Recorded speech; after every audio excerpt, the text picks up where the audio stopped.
पूरे देश की लगभग जो 140 करोड़ जनता है उनकी जेब पर कोई खास प्रभाव न पड़े, उनकी जेब सुरक्षित रहे, उनका जो खुद घर का जो बजट है वो ना बिगड़े, इसके लिए एक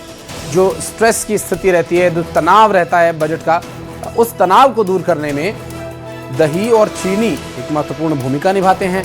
दही और चीनी ऐसे समय में आपको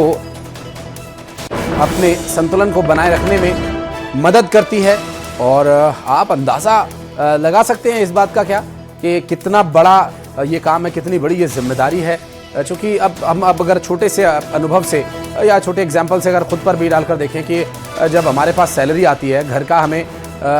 खर्च चलाना होता है, तो कुछ एक ऐसे खर्चे आ जाते हैं कई बार जो ये सोचने पर मजबूर कर देते हैं कि कौन सा खर्च करें, कौन सा छोड़ें। तो उन परिस्थितियों में हम कभी कभी स्ट्रेस में आ जाते हैं। ऐसे में केंद्रीय वित्त मंत्री को देश का बजट पेश करना है, पूरे लगभग 140 करोड़ की जो जनता है भारत की, उनके लिए ये महत्वपूर्ण दिन है और खुद वित्त मंत्री निर्मला सीतारमण पर कई बड़ी जिम्मेदारियां हैं। तो ऐसे में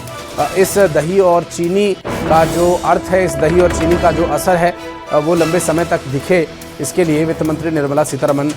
जब वहां पहुंची थी तो राष्ट्रपति द्रौपदी मुर्मू ने खुद उन्हें दही चीनी खिलाकर शुभकामनाएं दी और आगे का मार्ग वे प्रशस्त करें, इसके लिए शुभकामनाएं भी राष्ट्रपति द्रौपदी मुर्मू। ये देखिए, ये वो तस्वीरें हैं जब दही चीनी खिलाई गई और ये कोई एक सिर्फ परंपरा नहीं है, इसके पीछे एक बहुत बड़ा साइंटिफिक रीज़न है, एक वैज्ञानिक कारण है जो सबकी समझ में नहीं आता है। तो जिनकी समझ में नहीं आता है वो इसका कई बार अर्थ का दूसरा ही अर्थ निकालते हैं। हालांकि अब ज़्यादातर लोगों में इस बात को लेकर जागरूकता है और भारत में रहने वाले लगभग सभी लोग इस तरह की जो पारिवारिक परंपराएं, जो सांस्कृतिक परंपराएं, उनके बारे में ज़रूर अवगत होंगे। ये कोई